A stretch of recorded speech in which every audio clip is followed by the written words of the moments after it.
बीच उन्हें मिली मिट्टी की फर्श, जिस पर चूल्हे के निशान और राख के धब्बे थे। पास में जले हुए बाजरे और तिल के दाने। यहाँ के घर गोल आकार के, नीचे पत्थर की नींव और ऊपर लकड़ी की छत। यानी दक्षिण भारत में घर का रूप सूखे मौसम के अनुसार बदला।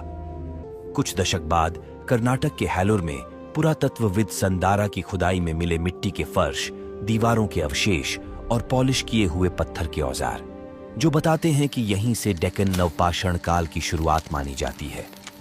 जैसे जैसे समय आगे बढ़ा, हड़प्पा के घरों ने आस्था को वास्तुकला में बदल दिया।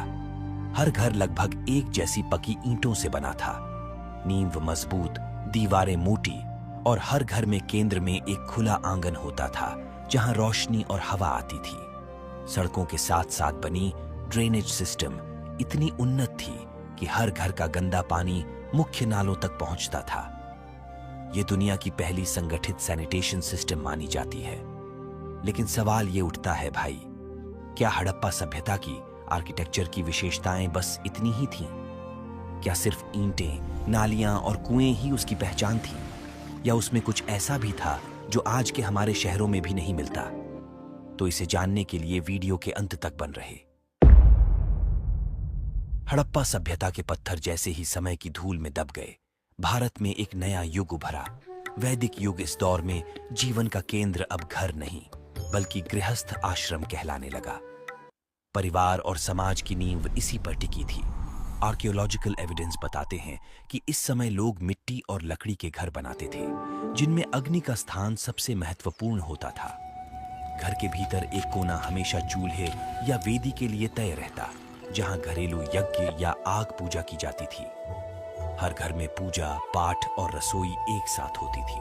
आज भी जब घर बनता है तो पूजा होती है, नींबू मिर्च लटकाई जाती है, दीवार पर स्वस्तिक बनता है, जो उसी वैदिक परंपरा से जुड़ी हुई है।